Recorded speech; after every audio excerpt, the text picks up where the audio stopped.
Diferentes formas geométricas em cores fortes se movem, cortadas por linha branca, se transformam em ondas. Programa especial em branco, no fundo vinho, acima e abaixo do nome, Ondas Coloridas. Olá, começa agora o programa especial. Hoje vamos falar sobre autismo e literatura. Eu sou Juliana Oliveira, apresentadora e cadeirante. Fique com a gente. Neste programa, vamos saber sobre um livro que aborda o tema do autismo sob a perspectiva de uma mãe, outro sob a perspectiva de um pai, e ainda conhecer uma autora de mangás que está dentro do espectro do autismo. Eu estou aqui no estúdio com 3 convidados para um debate sobre autismo e literatura. A Denise Aragão, que é uma das fundadoras do grupo Mundo Azul e autora do livro Eu, Meu Filho e o Autismo, uma jornada inesperada. O jornalista Luiz Fernando Viana, que escreveu o livro Meu Menino Vadio, Histórias de um Garoto Autista e Seu Pai Estranho. E a Rafaela Poggi, que é desenhista e autora do livro Fairy Rainbow e está dentro do espectro do autismo. Para começar, eu queria que cada um de vocês falasse um pouquinho qual foi a inspiração para escrever e fizesse um breve resumo do livro, começando por você, Denise. Então, eu comecei a escrever num blog na internet, mas como se fosse uma espécie de desabafo, né? Começando a narrar uma espécie de pós-diagnóstico, a primeira década do diagnóstico do João Pedro. E, para minha surpresa, esses textos tiveram muitas visualizações, as pessoas começaram a se identificar muito, porque eu percebi que mudavam os personagens, mas a história era a mesma, porque as pessoas se viam naqueles relatos, né? E eu fiquei surpresa e aquilo começou a me dar um gás, começou a me alimentar aquelas histórias. As pessoas falavam, poxa, mas eu estou me identificando, parece que você conheceu a minha história, parece que você leu o que eu passei. E eu falei, caramba, então as pessoas gostam do que eu escrevo. De alguma forma, as pessoas dizem, poxa, essa mensagem veio num momento que eu precisava da minha vida, foi positivo o que você escreveu, de alguma forma me ajudou. E eu falei, se pode ser útil para alguém, se essa mensagem pode vir num momento em que aquela pessoa está precisando, então eu vou continuar escrevendo. E aí, em determinado momento, surgiu a ideia, por que não um livro, né? Por que não transformar isso num alcance maior? Foi dessa forma que as coisas foram acontecendo e surgiu a ideia do livro. Bacana. Você, Luiz? Assim como no caso da Denise, eu fiz um blog também sobre meu filho Henrique, quando o Henrique tinha 6 anos, e aí percebi 2 coisas. Uma, a importância, claro, da gente falar mais do autismo, né? Um tema que hoje é um pouco mais conhecido, mas quanto mais se falar, melhor para a sociedade entender, né? Então, achei que um livro poderia, em algum momento, ser importante. Depois, a particularidade da história do meu filho, foi morar com a mãe na Austrália, então, essa distância dele em relação a mim gerou outros sentimentos, outras dificuldades. Achei que essa particularidade poderia ser interessante no livro. Como eu sou jornalista e vivo de escrever, a maneira mais interessante era organizar isso no livro. Mas deixei passar um tempo, quer dizer, 10 anos depois de eu fazer aquele blog, é que o livro saiu, porque eu acho que um distanciamento também é importante para a gente refletir sobre as coisas e tentar organizar um pouco as ideias. E você, Rafaela? Você escreveu um livro chamado Fairy Rainbow. É sobre o que esse livro? Sobre uma garota chamada Danica, que descobre que é uma descendente de fada do arco-íris e tem a missão de proteger os 2 mundos, o mundo dos humanos e o mundo mágico das 3 irmãs bruxas mais. Fadas são seres espirituais mitológicos que escolhi. E o arco-íris, que pesquisei, o arco-íris aparece quando a mistura de sol e chuva, que é um fenômeno natural. Que é isso que cria a Fairy Rainbow. Fairy significa fada e Rainbow é arco-íris em versão inglês. E quando eu tinha 15 anos, eu descobri o mangá da Turma da Mônica, jovem, que é o estilo mangá, que eu gostei muito e comprei o primeiro mangá quando eu tinha 15 anos. Como você se sente? Bom, me sinto transportada pro mundo imaginário que criei. E quando você descobriu que você queria ser desenhista, por que você escolheu essa profissão? Bom, eu escolhi a profissão porque sempre desenhava, gostava muito de desenhar, na minha época. Desde criança? Desde criança, eu assistia os filmes da Disney no videocassete. E aí você desenhava os personagens? Desenhava personagens, desenhava muito. personagem, cenário. E aí, como é o seu processo criativo? Como você desenha? Bom, eu que desenhava sempre primeiro a cabeça, depois o corpo, aí depois eu coloquei a descrição da personagem, do nome, a idade, cidade, as características. Você se expressa através dos seus desenhos? Me expresso. E também eu me inspirei em alguns animes, tipo Sailor Moon, Tokyo Meow Meows. E eu peguei o iniciozinho do conto de fada chamada Polegarzinha, que é Hans Christian Andersen. Como foi a sua trajetória artística? A minha trajetória artística primeiro escrever uma historinha básica, depois criar o personagem. Aí depois eu pego a folha de papel dupla e grampeio, aí faço desenhos e faço desenho direto. Porque eu pegava o lápis, borracha, a régua que me ajudava a fazer uns quadros. Virão mais livros por aí? Uhum. Qual vai ser o tema? Você já pensou nisso? Bom, já está pronto o Epic Alice, só falta divulgar. É sobre o quê? Sobre o menino que entra no mundo de 5 temas de histórias diferentes, tipo piratas, fantasmas, mundo medieval, de fantasia, de ficção científica e outro, misturar tudo. Também vai ser desenhado através dos mangás. É. Legal, estou curiosa para ver. Luiz, eu achei o seu título muito curioso. Histórias de um garoto autista e um pai estranho. Por que estranho? É porque eu não queria tratar o Henrique, o meu filho, como alguém fosse uma espécie de objeto, que eu fosse falar da vida dele como se eu não tivesse nada a ver com aquilo. Então, na verdade, ele é resultado de muito do que eu sou e eu também virei resultado do que ele é. Então, muitas das coisas que aconteceram na vida dele, inclusive ir para o exterior e coisas complicadas da vida dele, tem um pouco a ver com a minha vida, com decisões que foram tomadas, com caminhos até sentimentais que não deram muito certo. Então, na verdade, a minha estranheza se reflete na dele e a dele se reflete na minha. Então, a história do livro é um pouco a história de nós dois, né? Eu não queria que fosse um livro sobre ele sem que eu tivesse presente. E aí eu assumo, digamos, as minhas responsabilidades, me ponho a cara a tapa um pouquinho, e eu acho que eu sempre quis fazer o livro dessa maneira sincera, dentro do possível. Ele está com que idade agora? 17. E você, Denise? Como é que o teu filho reagiu quando soube que ele era o tema de um livro? Então, o livro foi publicado em dezembro de 2016, né? O João ficou sabendo, né, efetivamente que ele tinha autismo agora em agosto último, né? Como foi a reação dele? Ele vinha construindo, né? Ele sabia que ele tinha uma questão, né? A gente, na verdade, deixou que ele construir, foi um caminhar, né?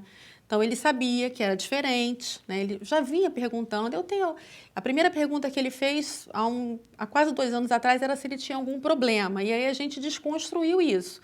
Não deixou ele internalizar isso como um problema, porque ele começou a perceber por que eu vou na fono, por que eu vou a psicólogo. Isso com que idade, Denise? Ele tinha uns 11, 12 anos quando começaram a surgir as primeiras perguntas, né? Que ele começou a ver na escola, por que eu tenho mediadora e meus amigos não? E aí a gente não deixou ele internalizar isso como um problema. E aí colocou, não, é uma diferença. E aí ele veio caminhando, a gente deixou que ele viesse caminhando, né? E a gente sabia, estava muito próximo, né? Dessa consciência. Exatamente. Né? Então, ele estava já com todas as peças, já estavam encaixadas. Então, ele já sabia que ele tinha uma questão, ele só não sabia o nome dessa questão, muito embora ele participasse de todas as caminhadas, toda essa movimentação em prol do autismo, ele participava. Ele só não tinha ligado ainda uma questão à outra. E aí ele chegou e fez uma pergunta e a gente falou, não, as pessoas com autismo agem dessa forma. E ele, então eu sou autista, eu tenho autismo, e é exatamente isso. E quando ele soube do livro? E aí ele ficou muito feliz com o livro e foi interessante porque ele estava participando de um projeto com a psicopedagoga dele, ele tinha lido o Diário de um Banana, né, algumas edições, e de uma forma dele trabalhar algumas questões comportamentais dele, ele estava escrevendo um projeto com a psicopedagoga dele, que era uma espécie de diário dele. E ele vinha escrevendo. E, por coincidência, culminou com o lançamento do meu livro. E aí ele ficou muito feliz e falou, eu também quero lançar um livro. E eu vou lançar o livro, o Diário do JP. Posso lançar um livro? Eu falei, pode, mas só que ele tinha escrito umas 30 folhas. Eu falei, mas um livro precisa de muito mais do que 30 folhas. E agora ele tem noção de que o livro que eu lancei, né, de que ele sabia que ele tinha, né, que ele era um dos personagens, e agora ele já tem uma compreensão maior, né, que ele tem essa questão. E, de alguma forma, isso assim, me emociona, né? Ano passado, quando ele pegou o livro em mãos e quando ele leu, eu não vou negar, foi forte para mim, né? Vê-lo lendo o título e, assim, saber de que, assim, que era fruto de uma década que a gente viveu junto, assim, foi muito emocionante. Eu imagino. Luiz Fernando, e o seu livro? Como as pessoas reagiram? Tanto as pessoas que têm alguém com autismo na família, quanto as pessoas que não têm. Para as pessoas que não têm, eu acho que é mais fácil, enfim, elas acham que o livro é legal e aprendem um pouquinho sobre autismo. Para as pessoas que têm, eu não tenho recebido queixas, mas eu desconfio um pouco disso, porque eu acho que, como o livro fala também dessas dificuldades e de que ter um filho autista traz muitos desafios para a gente, eu acho que deve ter gente que se incomoda um pouco. Por outro lado, eu acho que tem gente que se identifica.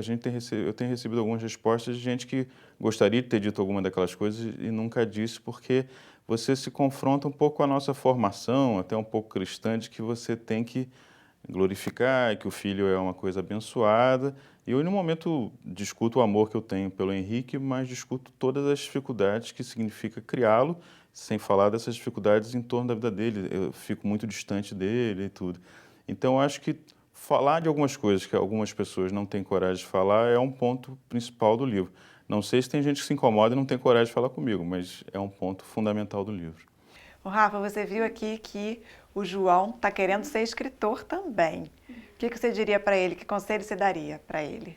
É muito bom a gente escrever um livro porque a gente sente, não sente? Para expressar o que você está sentindo lá dentro, é isso? Para expressar, é isso. Para mim, no meu caso, desenhar foi uma técnica de comunicação. Escrever um livro é uma arte. Escrever um livro é uma arte também, para a gente expressar uma comunicação. Utilizar uma arte para a gente se comunicar. Uma boa forma de a gente expressar o que a gente tem para falar. O programa especial está de volta com o debate Autismo e Literatura. Luiz Fernando, os capítulos do seu livro são títulos de música. Por que você escolheu fazer assim? Eu gosto muito de música, trabalho com isso, escrevo sobre música, e eu sempre achei que o livro ia ser fragmentado, quer dizer, que os capítulos não iam... Porque não é uma história com começo, meio e fim, até porque não tem fim ainda, né? Sempre imaginei capítulos um pouco independentes entre si. E quando eu fui pensando nesses capítulos, fui automaticamente, naturalmente, encaixando em títulos de música. Era uma maneira de eu, como se estivesse botando em gavetas, assim, ó, essa é a gaveta com essa música e tal. E achei que era uma boa divisão e quase que espontânea para mim, porque realmente eu penso muito em música. E eu acho que cria também um elo de identificação, as pessoas conhecem as músicas, ficam pensando, fazendo uma associação. Tentando entender o porquê, né? Exatamente, acho que fica um pouco mais prazeroso para quem está lendo essa separação. Luiz Fernando, o seu livro em particular, ele não fala só sobre o autismo, mas fala sobre questões da vida de todos nós, separações, desilusões. Isso para você foi difícil, foi preciso coragem ou funcionou como uma espécie de terapia? É sempre difícil se expor dessa maneira, expor o próprio filho também dessa maneira, é um desafio. Foi terapêutico, mas na verdade eu já tinha curado algumas dessas feridas com o tempo, então pude escrever também já sem estar sentindo tanta dor por algumas das coisas que aconteceram. Mas sempre é uma maneira, claro, de acabar de fechar as feridas e é uma maneira também de dividir com as pessoas coisas, como você disse, estão na vida de todo mundo, né? Quer dizer, a gente não vive num mundo fechado no qual entrou uma criança autista. Tudo faz parte de uma mesma existência, então achei importante botar isso na história. A Rafaela falou uma coisa muito importante aqui, que é a expressão através da arte. De que maneira vocês acham que estão contribuindo para difundir, né, conhecimento sobre o autismo através da arte de vocês? Eu penso, Juliana, que é fundamental, né, cada um de nós, né, trazer conhecimentos sobre o autismo para a sociedade, porque primeiro que é um tema ainda hoje pouco divulgado, pouco difundido, né? Lógico que já evoluiu muito através do tempo, já se fala muito sobre autismo hoje em dia, muito mais do que se falava no passado. Mas ainda existem muitas pessoas que não conhecem a respeito, ou outras pessoas que conhecem muito pouco, parcialmente, né, sobre o tema. Então, é preciso ainda haver conscientização. Temas como o livro do Luiz Fernando, o meu, que são um livro de um pai, um livro de uma mãe, são obras fundamentais, né? E ainda mais que, por exemplo, há 11 anos atrás, quando eu tive o diagnóstico do João, que eu fui procurar livros sobre autismo, não sei como foi o caso do Luiz Fernando, né? Eu só achei livros técnicos a respeito do autismo, né? E eu sentia falta de livros, assim, livros de pais, né? Livros mais que trouxessem alguma coisa diferente. Então, eu acho que são obras que contribuem de uma forma diferente, que trazem um olhar diferente para a sociedade. Não que, de forma alguma, livros técnicos não possam. Claro, tem que existir, é fundamental. Todo tipo de obra contribui. Eu acho que são contribuições diferentes. Uma obra não exclui a outra. Eu acho que são visões diferentes que se complementam entre si. Esse olhar da mãe, o olhar do pai, o olhar da Rafaela. Então, acho que todos esses olhares são super válidos, acrescentam, acho que enriquece a sociedade. Esse debate, ele torna mais rico. Acho que a sociedade só tem a ganhar. Luiz Fernando, você conseguiu separar no seu livro o jornalista do pai? Como foi isso? Não muito, porque até escrevendo eu acabo sendo jornalista, mas não é um livro de reportagem, então nesse sentido sim, quer dizer, tem um pouco de informação sobre autismo, mas não tentei em nenhum momento fazer uma reportagem. Esses livros são importantes, eu acho que para informar, mas também muito para sensibilizar as pessoas, né? Para pessoas saberem um pouco como são essas diferenças. E também porque a inclusão, essa acolhida, não é um favor das pessoas, não é um favor da sociedade. Quer dizer, a gente se torna uma pessoa melhor quando entende essa diferença, né? Então, a gente está evoluindo, eu acho, no Brasil, no mundo, para parar de entender essas coisas como favor. Acho que a gente está engateando, mas estamos melhorando.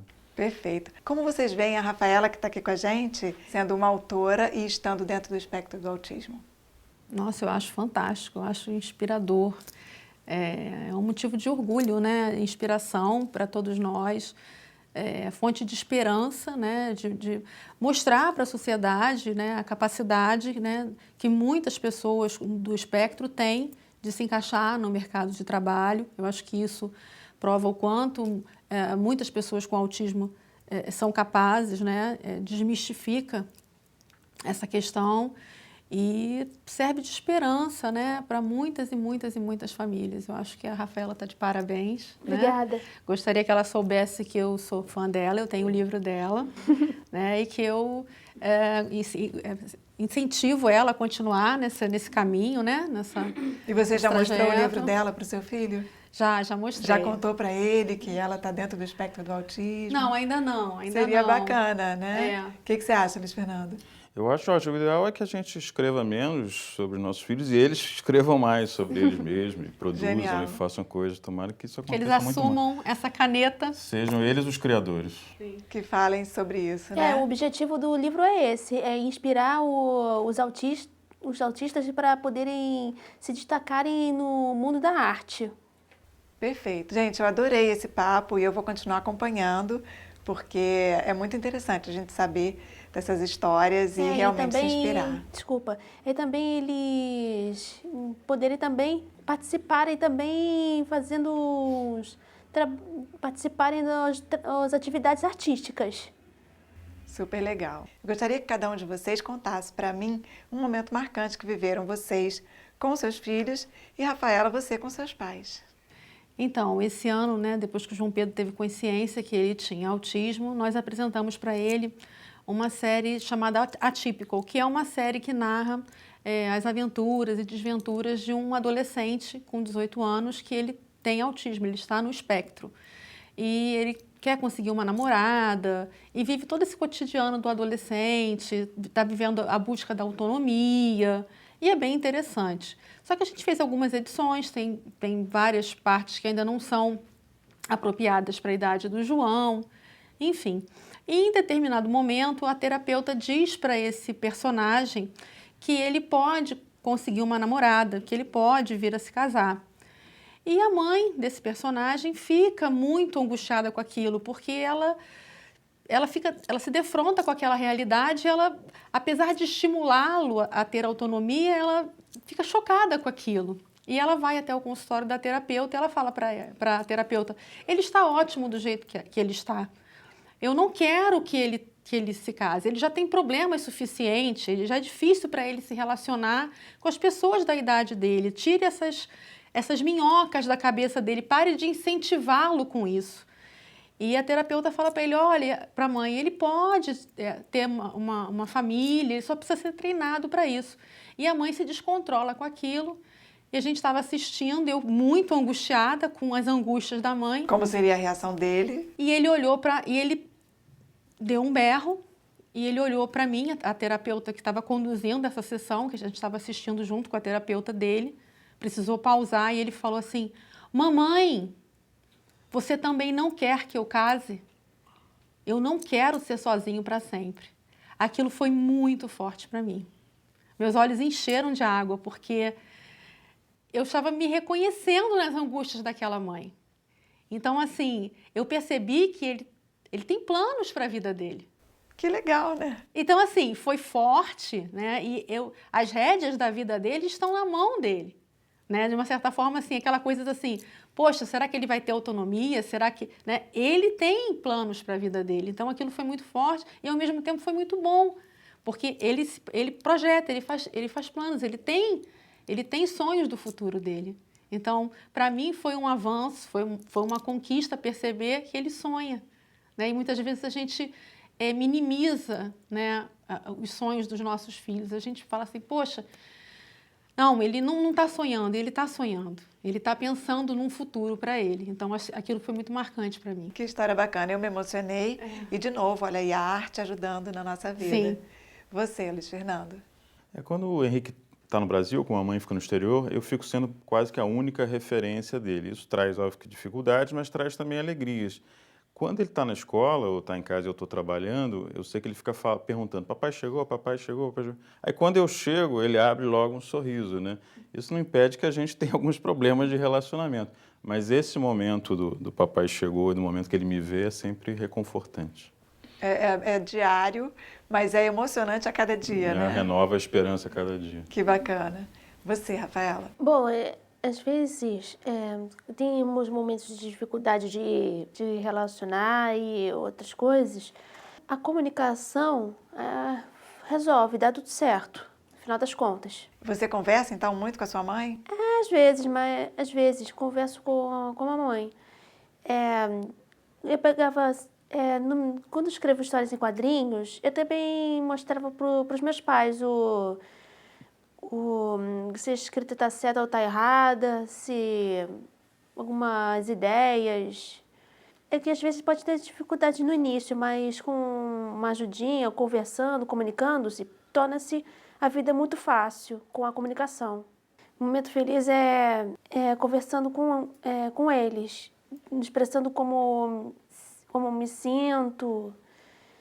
É isso. Esse nosso papo está ótimo. Queria saber se vocês têm mais alguma coisa para acrescentar, contar mais alguma, que a gente deixou de contar algum capítulo aí dessa história. Montamos um site do Imaginanime, que no site www.imaginanime.com.br é um site onde você pode comprar um livro. Então, gente, nosso papo está ótimo, mas a gente vai finalizar agora. E eu queria que vocês deixassem aqui o contato para quem quiser adquirir os respectivos livros. Você, Denise? Então, pode comprar pelo site da editora Reflexão e nas livrarias. O meu Menino Vadio está nas livrarias e também o site da editora Intrínseca. Intrínseca. Legal. Você, Rafaela? Tem um site do imaginanime.com.br onde você pode comprar o livro. Legal, bacana. Gente, muito obrigada pela presença de vocês. Acho que foi um bate-papo super enriquecedor. Parabéns a todos vocês como autores. A gente vai continuar acompanhando, hein? Muito obrigada. E o programa de hoje termina por aqui. Espero que vocês tenham curtido. Um grande beijo e a gente se vê de novo na semana que vem. Tchau!